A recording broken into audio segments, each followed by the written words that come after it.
Shalom, selamat pagi saudara-saudara.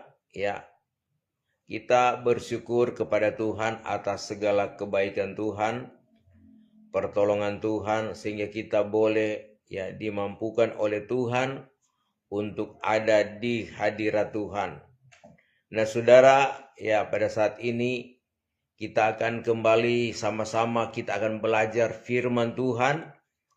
Firman Tuhan adalah merupakan petunjuk bagi kita supaya kita tidak salah dalam kita melangkah. Kita tidak salah dalam mengambil keputusan. Firman Tuhan pada pagi hari ini kita akan baca bersama-sama di dalam kitab Nabi Yeremia. Yeremia pasal yang ke-17. Ya. Yeremia pasal yang ke-17. Ayat yang ke-13, firman Tuhan demikian. Saya akan bacakan di dalam terjemahan lama. Yeremia 17 ayat 13. Bahwa Tuhan itulah pengharapan orang Israel. Segala orang yang meninggalkan dikau itu kelak akan dipermalukan. Barang siapa yang undur daripadaku itu, tersuratlah namanya di dalam tanah, karena mereka itu sudah meninggalkan mata air hidup, yaitu Tuhan. Ya, saudara, firman Tuhan, nubuatan daripada Nabi Yeremia kepada orang-orang pilihan Tuhan, orang Israel, sehingga mereka, saudara, tidak akan mengalami yaitu pembuangan di Babel. Mereka tidak akan mengalami kesusahan. Mereka tidak akan diperbudak. Agar supaya mereka terus berharap bersandar kepada Tuhan. Terus mencari hadirat Tuhan. Karena Tuhan itu adalah penolong bagi mereka. Tuhan yang sudah memimpin bangsa Israel ini keluar dari perbudakan di Mesir. Dan mereka pun, saudara, terus melakukan hal-hal yang bertentangan dengan kehendak Tuhan, sehingga firman Tuhan selalu datang menegur, menasehatkan, beri petunjuk supaya mereka kembali kepada Tuhan. Kalau mereka kembali kepada Tuhan, maka mereka akan terpelihara. Mereka akan mengalami pemulihan dan mereka akan mengalami apa yang dikatakan berkat-berkat dari Tuhan. Saudara, memang di dalam kehidupan ini, kita ini adalah merupakan orang-orang pilihan Tuhan atau Israel akhir zaman. Kita sedang melangkah, kita sedang berjalan di tengah-tengah dunia ini yang penuh dengan onak dan duri, penuh dengan permasalahan, penuh dengan pergumulan. Dan kita, saudara sekalian, memang dikatakan oleh firman Tuhan, kita di dunia ini adalah orang-orang perjalanan. Dunia ini bukan tempat tinggal kita untuk selama-lamanya. Tetapi kita sedang melangkah untuk menuju kepada kehidupan yang kekal, yaitu sorga. Nah, dalam perjalanan ini, saudara, kita selalu dituntun oleh Tuhan lewat kuasa Roh Kudus dan firman Tuhan. Firman Tuhan menuntun kita supaya kita tidak salah melangkah. Dan kita, saudara sekalian, punya sasaran yang tepat, yaitu sorga. Kehidupan kita yang hidup di akhir zaman ini, Tuhan punya maksud, yaitu maksud untuk menyelamatkan, bahkan menolong kita dalam segala situasi. Masalah yang kita hadapi itu Tuhan tahu. Nah, oleh sebab itu, firman Tuhan katakan, kita ini yang sudah mendapatkan Tuhan, selalu datang beribadah kepada Tuhan, melakukan apa kata Tuhan, hukum-hukum Tuhan. Nah, firman Tuhan mengingatkan, saudara, di dalam Yeremia pasal yang ke-17 ini, Tuhan itu adalah suatu pengharapan bagi orang-orang pilihan Tuhan. Dan Tuhan katakan, orang-orang yang akan meninggalkan Tuhan, itu mereka akan dipermalukan. Kemudian, saudara sekalian, yang kedua, mereka juga namanya akan tersurat di dalam tanah. Berarti, saudara, mereka tidak akan selamat. Ini, saudara sekalian, kata firman Tuhan, Karena mereka itu sudah meninggalkan mata air hidup, yaitu Tuhan. Ya. Mata air hidup, yaitu Tuhan, jangan kita tinggalkan. Nah, Tuhan Yesus, saudara sekalian, tatkala dia berada di muka bumi ini, ya tatkala dia melayani Tuhan bersama dengan murid-muridnya, maka ya dikatakan dalam Yohanes pasal yang keempat, ya di perigi Yakub, ya dia bertemu dengan seorang perempuan Samaria, ya seorang perempuan Samaria yang mau mengambil air di mata air itu. Dan Tuhan juga merasa haus dan dia ingin minum, tetapi tidak ada timba. Kemudian saudara, ya dia meminta minum kepada perempuan Samaria. Dan saudara kasih dalam Tuhan, ya maka ya kalau kita memperhatikan bahwa sebetulnya Tuhan Yesus ingin melayani seorang perempuan ini supaya dia itu mendapatkan air kehidupan, yaitu bukan seperti yang dia ambil di parigi itu, tetapi Tuhan mau memberikan dia air kehidupan, yaitu firman Tuhan, pengajaran yang benar. Dia boleh dipulihkan, dia boleh diselamatkan, ya saudara, ya. Kita memperhatikan saudara ya di dalam Yohanes pasal yang keempat, ini adalah percakapan Tuhan Yesus dengan seorang perempuan Samaria. Ya. Kita akan membaca saudara sekalian dari ayat yang pertama. Ya.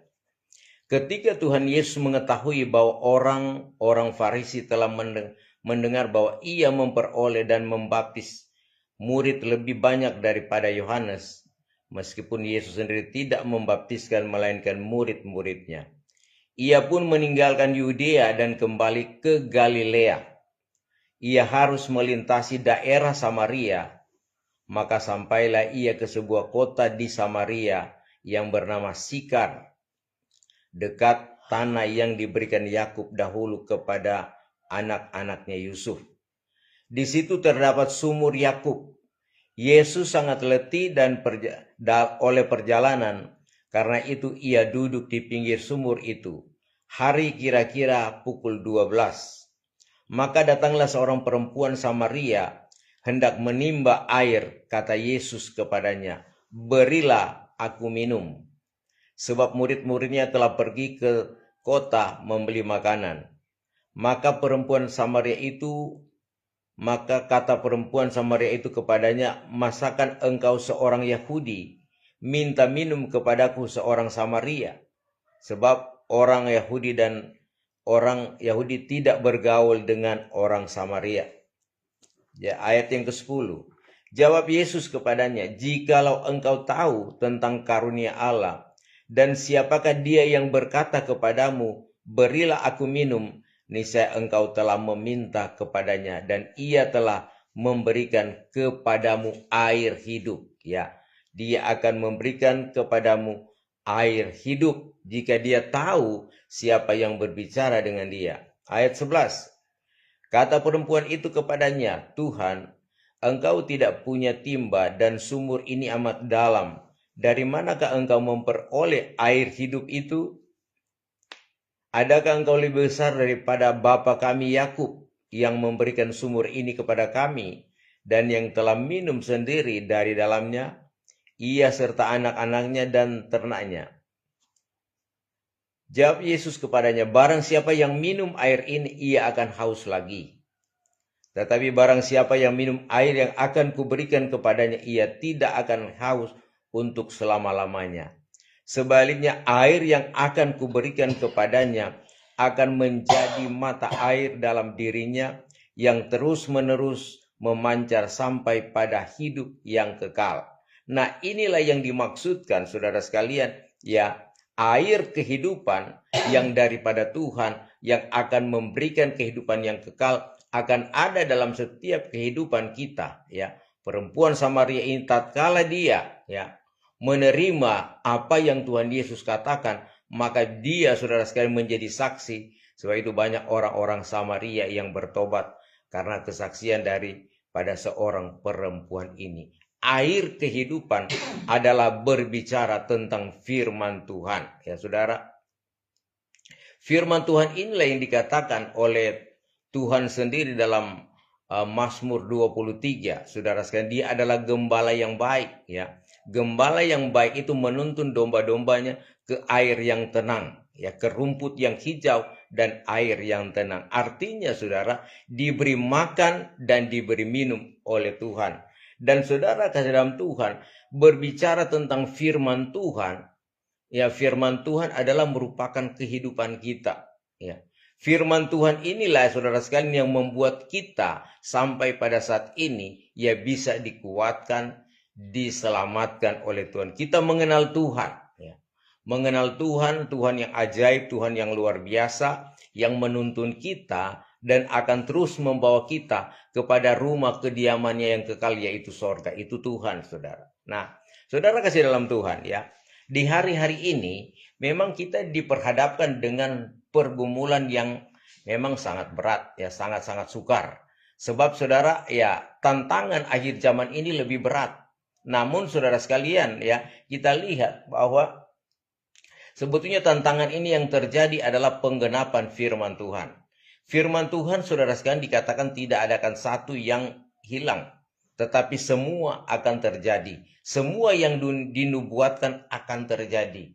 Dan saudara, mau tidak mau, suka atau tidak suka, kita pun yang ada di akhir zaman ini, masih berada di tengah-tengah dunia ini, kita pun harus siap, ya, harus siap menghadapi tantangan, goncangan, ya, goncangan untuk saudara sekalian kita tetap ada di dalam Tuhan. Tetapi firman Tuhan katakan jangan sampai kita meninggalkan Tuhan, ya. Kalau kita meninggalkan Tuhan, dampaknya akan parah, ya, saudara. Orang yang meninggalkan Tuhan artinya dia tidak patuh kepada hukum-hukum Tuhan. Dia tidak patuh, tidak mau dengar apa kata Tuhan. Dan akibatnya orang jadi pemberontak. Dia memberontak. Kita tahu, ya, bahwa Alkitab mencatat orang-orang yang berbuat dosa, berbuat durhaka, memberontak kepada Tuhan, maka Tuhan menghukum mereka, ya. Kita melihat saudara sekalian dalam perjanjian lama, saudara sekalian, ya, di zaman Bapa itu, zaman Nuh, ya. Tuhan menghukum orang-orang yang berbuat dosa, ya. Hanya Nuh dan keluarga diselamatkan lewat air bah. Nuh disuruh untuk bangun bahtera karena Tuhan mau menyelamatkan, ya. Nah, saudara sekalian, kemudian juga ada kota Sodom dan Gomora dihancurkan karena perbuatan mereka jahat, ya. Nah, saudara sekalian, tapi Tuhan menyelamatkan keluarga Lot. Dan saudara kasih dalam Tuhan, akhir zaman ini dunia akan saudara sekalian diperhadapkan juga dengan tantangan, ya. Dikatakan saudara bahwa Yesaya 60 dikatakan bahwa dunia ini penuh dengan kegelapan dosa, ya. Kelam kabut dosa, ya. Sehingga saudara sekalian kita perlu terang. Terang itu adalah berbicara tentang firman Tuhan. Firman Tuhan adalah suluh dan terang dalam perjalanan kita di tengah-tengah dunia ini. Ya, tanpa firman kita akan meraba-raba. Firman inilah yang menuntun kita untuk diselamatkan oleh Tuhan. Jadi lewat kita melakukan firman Tuhan, maka kita akan diselamatkan oleh Tuhan. Dan saudara kasih dalam Tuhan, ya, dampaknya kalau kita meninggalkan Tuhan, tidak mau patuh kepada Tuhan, Tuhan akan membinasakan orang-orang yang berbuat khianat, orang-orang yang berbuat dosa, ya saudara. Untuk saudara sekalian, kita, yaitu saya dan saudara yang ada di dalam Tuhan, tentunya kita akan terus ditegur oleh Tuhan kalau kita berbuat salah. Karena firman Tuhan katakan, ya, siapakah seorang bapa yang melihat anaknya tidak dia tegur, ya. So, itu teguran yang nyata itu lebih baik daripada kasih yang tersembunyi. Firman Tuhan selalu datang dalam kehidupan kita, menegur, menasehatkan, bahkan memberi petunjuk. Karena saudara, ya, dikatakan dalam 2 Timotius pasal 3 ayat yang ke-16, ya, kita baca firman Tuhan. 2 Timotius 3 ayat yang ke-16 firman Tuhan. Segala tulisan yang diilhamkan Allah memang bermanfaat untuk mengajar, untuk menyatakan kesalahan, untuk memperbaiki kelakuan, dan untuk mendidik orang dalam kebenaran. Ya. Tulisan yang diilhamkan Allah ini adalah firman Allah yang dituliskan oleh nabi-nabi, ya, oleh hamba-hamba Tuhan, adalah saudara sangat bermanfaat untuk mengajar kita, mengajar jalan yang benar, ya, menyatakan kesalahan. Jadi kalau kita salah, kita tentunya ditegur oleh firman Tuhan, karena firman Tuhan benar. Kita ini banyak kesalahan, banyak dosa. Sebab itu perlu ya ditegur dengan firman Tuhan. Sehingga kalau tidak sesuai dengan firman Tuhan itu adalah dosa. Untuk memperbaiki kelakuan, ya saudara, kelakuan kita manusia, ya. Memang ya ada ayat mengatakan bahwa Tuhan sudah menjadikan manusia betul, tetapi mereka sudah mencari akal, mencari akalan, ya saudara. Dan saudara sekalian, inilah yang akan dibentuk oleh Tuhan. Kemudian mendidik orang dalam kebenaran. Kita dididik, dituntun Tuhan dalam kebenaran. Jadi saudara, kalau kita meninggalkan Tuhan atau saudara yang tidak patuh kepada Tuhan, kita akan dihukum, ya. Bahkan saudara, ya dikatakan dalam ayat pokok tadi, saudara sekalian, ya kita akan dipermalukan, ya. Kalau Tuhan permalukan bukan sama seperti manusia yang permalukan, ya. Permalukan artinya saudara sekalian, ya kita akan mengalami penghinaan, kita akan ditinggalkan, bahkan saudara sekalian kita akan hidup dalam keterpurukan, ya. Itu orang-orang yang saudara sekalian yang melakukan kejahatan, ya. Mereka akan mengalami berbagai-bagai kesusahan, kesulitan sampai mereka binasa. Ya. Beda dengan orang yang mengandalkan Tuhan, ya dia akan tetap kuat, dia akan tetap saudara merasakan ketenangan, kedamaian, bahkan saudara dia akan memiliki semua berkat-berkat yang ada di dalam dunia ini, baik berkat jasmani maupun berkat rohani. Jadi berkat jasmani melengkapi kita, memenuhi kebutuhan kita setiap hari. Berkat rohani yaitu tuntunan firman Tuhan dan Roh Kudus membawa kita kepada keselamatan yang kekal, yaitu sorga. Ya. Kemudian saudara sekalian dikatakan orang yang meninggalkan Tuhan itu namanya tersurat di dalam tanah. Ya. Kalau nama tersurat di dalam tanah, ya, maka saudara sekalian tatkala sangkakala Allah berbunyi, tatkala Tuhan datang, ya, maka nama kita saudara sekalian tidak ada dalam buku kehidupan, maka kita akan dibinasakan masuk dalam neraka yang kekal, ya. Tersurat di dalam tanah artinya saudara sekalian perbuatannya, ya, cara hidupnya yaitu hal-hal yang bertentangan dengan kehendak Tuhan, ya. Memang saudara, ya hidup kita ini, ya, dikatakan oleh Tuhan, ya dalam kitab Nabi Yesaya, orang yang mencari Tuhan bahwa nama kita tercatat, ya, di atas gunung batu. Gunung batu itu berbicara Tuhan, tercatat di dalam buku kehidupan, ya. Kemudian saudara kasih dalam Tuhan, ya buku kehidupan inilah yang mencatat kita, orang-orang yang berkenan kepada Tuhan. Semua tercatat, ada nama kita di dalam buku kehidupan ini. Namun ada buku kehidupan, ada juga buku harian, ya. Buku harian dalam Maleakhi 3 ayat yang ke-16 itu mencatat segala perbuatan kita setiap hari, ya. Tatkala kita bangun pagi, ya semua dicatat oleh malaikat, ya. Apa yang kita lakukan, baik atau jahat, semua akan tercatat di sana, ya. Mungkin ya lebih canggih lagi saudara sekalian lewat CCTV-nya Tuhan, ya. Tuhan memantau aktivitas kita. Apa yang ada di hati kita pun dipantau oleh Tuhan. Nah, inilah saudara sekalian kelebihan saudara sekalian bagaimana Tuhan akan membentuk kita supaya hidup kita berkenan kepada Tuhan. Orang Israel saudara sekalian ditegur oleh Tuhan, tapi mereka tetap memberontak sehingga mereka mengalami penawanan di Babel, ya. Di mana Ka'bah Soleman yang begitu megah dihancurkan, barang-barangnya dibawa ke Babel dan mereka ditawan di Babel selama 70 tahun, ya. Selama 70 tahun mereka meninggalkan Tuhan.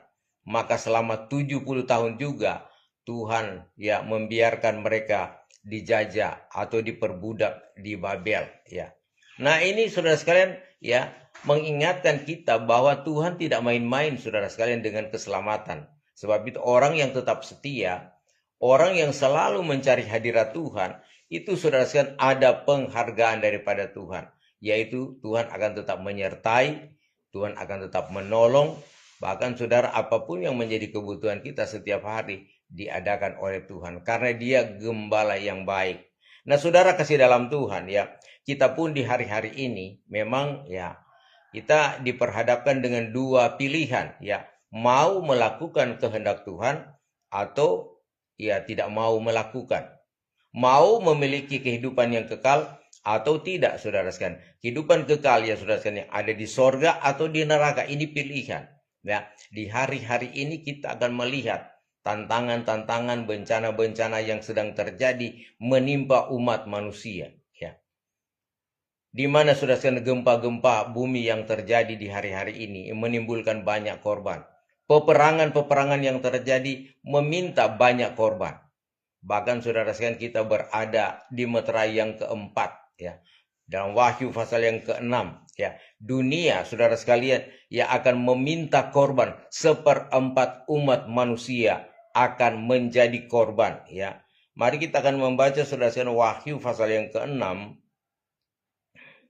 Wahyu pasal yang ke-6 ayat yang ke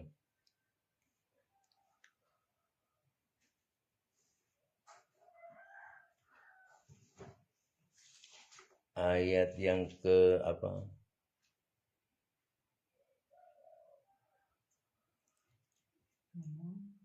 Ayat yang ke-7 ya.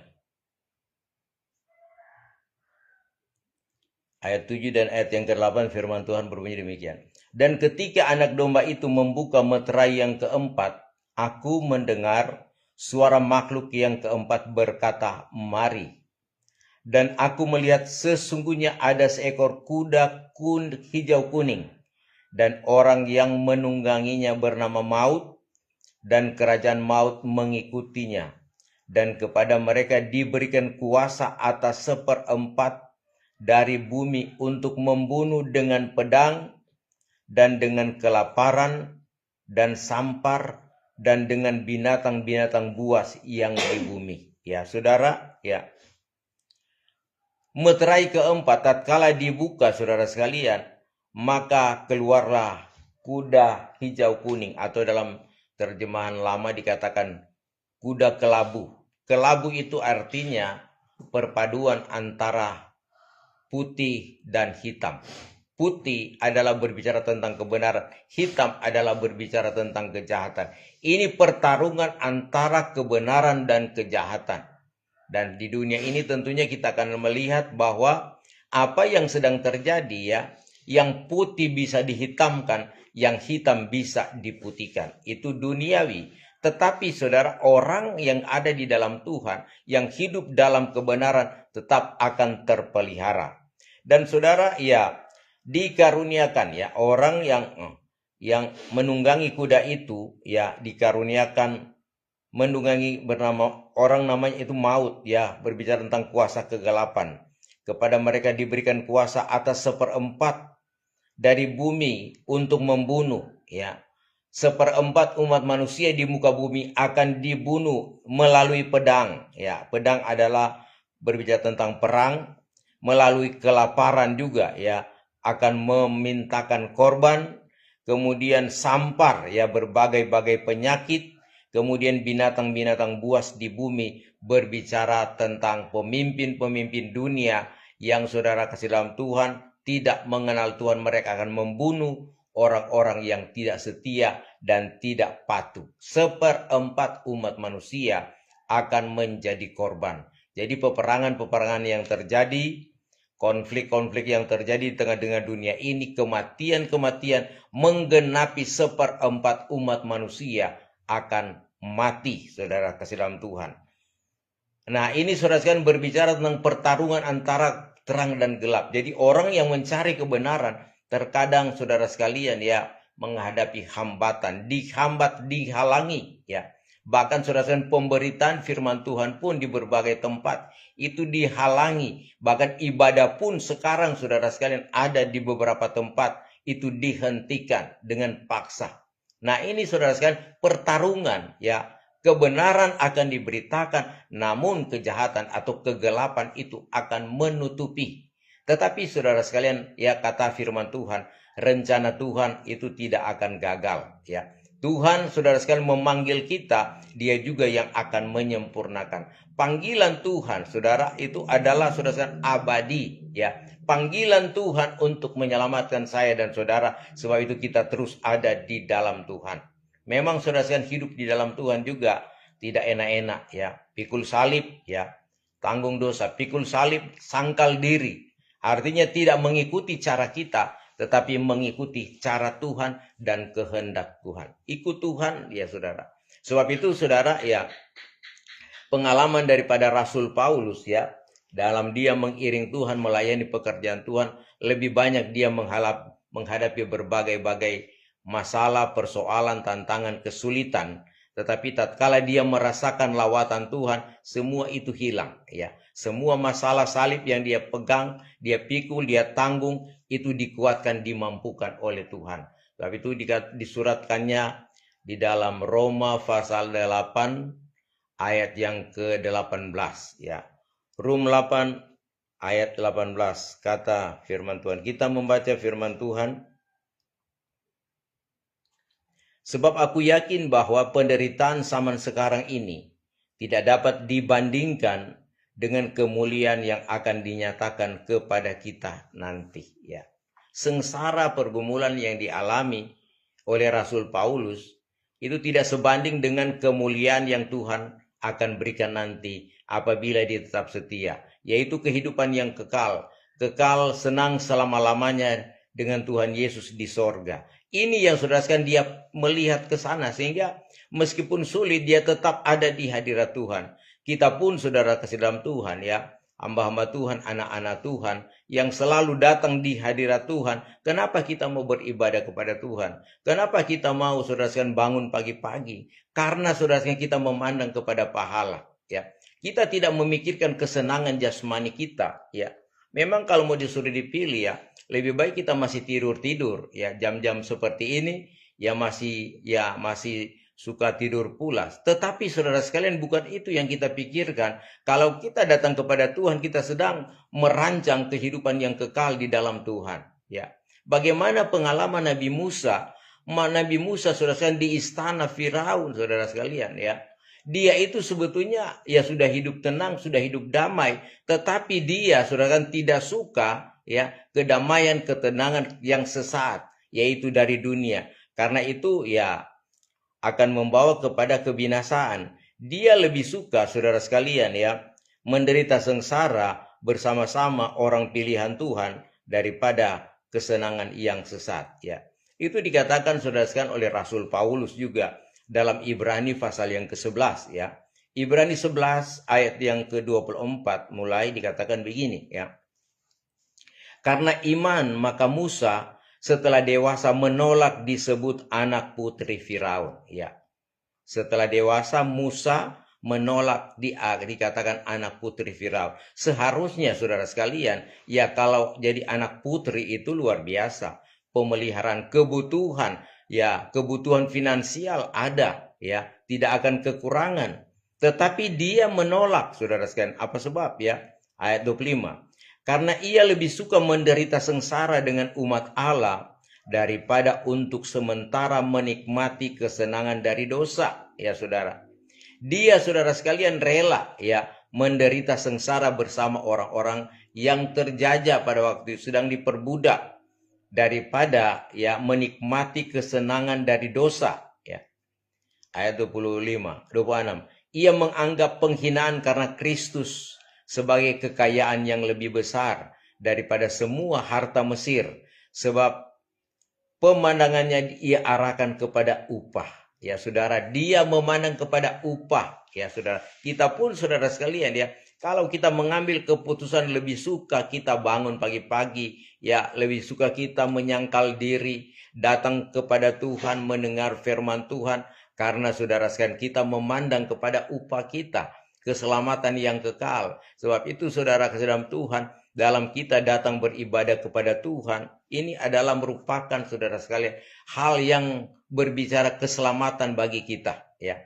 Karena keselamatan itu kita kerjakan masing-masing. Sebab itu ya kita ajak keluarga kita, saudara-saudara kita untuk datang beribadah, cari hadirat Tuhan. Karena orang yang beribadah kepada Tuhan adalah orang yang bersekutu dengan Tuhan, selalu akan dibekali oleh Tuhan, akan diberkati, dilindungi, bahkan segala apapun yang dia usahakan dibuat Tuhan berhasil. Ya, kita akan melihat, saudara sekalian, akan ada perbedaan orang-orang yang hidup di dalam Tuhan melakukan kehendak Tuhan dengan orang-orang yang, saudara sekalian, tidak melakukan kehendak Tuhan. Akan ada perbedaan. Justru orang yang ada di luar Tuhan semakin sulit, dan karena dengan kesulitan bukan sedikit ada yang mengambil jalan pintas bunuh diri, ya, karena terlilit hutang, banyak masalah, akhirnya saudara sekalian ya, membinasakan diri, ya. Tetapi bagi orang yang ada di dalam Tuhan, ya, dia katakan bahwa salib itu adalah hal biasa karena Tuhan punya cara menyelesaikan, Tuhan menolong, ya. 1 Korintus 10 ayat 13, ya, persoalan atau pergumulan-pergumulan yang kita hadapi di hari-hari ini adalah persoalan-persoalan biasa yang tidak melebihi kekuatan kita. Karena Tuhan punya cara atau Tuhan punya yang maksud untuk mengkuatkan kita, dan kita saudara bisa mengatasi dengan cara Tuhan, ya saudara. Karena saudara sekalian memang untuk mencari keselamatan bukannya saudara sekalian itu diukur dengan kekayaan, tetapi iman kita, kekuatan kita percaya, usaha kita mencari Tuhan, ya. Dikatakan oleh firman Tuhan, dengan usaha yang tiada tahu malas, tiada mengenal lelah, maka kita akan mendapatkan apa yang kita inginkan, yaitu saudara sekalian, usaha mencari keselamatan, kita akan mendapatkan keselamatan. Dan saudara kasih dalam Tuhan, di hari-hari ini banyak orang yang sedang dininak bobokkan oleh kemanisan dunia, ya. Banyak orang yang sedang ya berusaha-usaha, ya, tiada mengenal waktu, cakar bacakar, bekerja bahkan dari ya pagi sampai malam bekerja. Satu hal yaitu memenuhi kebutuhan lahiriah. Tetapi yang pokok di sini bukan saudara untuk lahiriah saja, tetapi yang perlu kita lihat adalah soal rohani, ya. Kalau rohani kita tidak terpenuhi, ya, rohani kita kosong, maka kita saudara sekalian di pemandangan Tuhan dikatakan orang yang lemah, bahkan ada yang mati rohani, ya. Disangka hidup tetapi mati, ya saudara. Dikatakan saudara sekalian dia dalam Galatia 3 ayat yang ketiga, dimulai dengan roh, diakhiri dengan daging, ya. Kalau dikatakan dalam kitab Wahyu saudara sekalian ada jemaat yang disangka hidup tetapi mati, ya. Hidup secara lahiriah tetapi rohani mati, ya. Ini saudara sekalian, ya, dia ada usaha beribadah, oke, datang beribadah setiap hari Minggu, tiap ibadah malam, ibadah keluarga dia ada, tetapi imannya yang mati, saudara. Orang yang mati iman, saudara sekalian, perlu memang dihidupkan, ya, dihidupkan dengan cara Tuhan. Tuhan yang dapat menghidupkan orang-orang yang mati rohani. Firman Allah inilah, saudara sekalian, kalau ada dalam kehidupan kita, maka kita akan memperoleh kehidupan. Di dalam Yehezkiel 37, ini saudara sekalian, tatkala masuk pada meterai yang keempat, ya, kegerakan besar tiba, maka ada tulang-tulang kering, ya, yang akan dihidupkan, ya. Tulang-tulang kering ini akan menyatu kembali, yang sudah kering, yang terpisah-pisah. Ini orang-orang yang mati, tetapi tatkala firman Tuhan disampaikan, Roh Kudus disampaikan, maka dia mulai bersatu. Dan inilah pertobatan akhir zaman, orang yang akan dilawati oleh Tuhan, maka mereka pun saudara sekalian akan diselamatkan oleh Tuhan. Jadi saudara, jangan sampai kita yang terdahulu akan jadi terkemudian. Artinya kita sudah ada di dalam Tuhan, tapi karena kita bermasa bodoh, orang-orang yang baru mau bertobat, orang-orang yang baru mengenal Tuhan, mereka akan mendahului kita. Sebab itu jangan kita ketinggalan, saudara sekalian. Mari kita berlomba-lomba di dalam Tuhan, berlomba-lomba mencari keselamatan. Karena saudara kasih dalam Tuhan, ya, keselamatan ini sangat penting dalam kehidupan kita. Karena firman Tuhan katakan, apa gunanya kamu memperoleh, ya, kekayaan duniawi seisi enteru dunia, tetapi jiwamu binasa. Itu tidak ada artinya. Karena saudara, kekayaan duniawi hanya selama kita ada dalam dunia. Tetapi tatkala kita masuk pada kekekalan, maka kita, saudara sekalian, akan, saudara sekalian, menikmati hasil usaha kita, yaitu harta sorga yang kita kumpulkan selama kita ada dalam dunia. Yaitu kita berbuat baik, kita mengumpulkan harta di sorga. Beribadah kepada Tuhan, mengumpulkan harta di sorga. Sedang membangun rumah kita yang ada di sorga, yang Tuhan akan sediakan bagi orang-orang yang menang. Saya dan saudara tentunya mengharapkan bahwa kita akan menjadi pemenang di tengah-tengah dunia ini. Dan dikatakan dalam kitab Wahyu, orang yang menang, dia akan ada bersama-sama di Yerusalem baru bersama Bapa di sorga. Dia akan kekal selama-lamanya. Jadi orang yang menang dalam pergumulan, menang di dalam Tuhan, ya, dia beroleh kekuatan, dia beroleh apa, saudara sekalian, apa yang dimiliki, yaitu tubuh rohani yang sudah disempurnakan. Tubuh, jiwa, dan roh itu orang-orang menang, ya.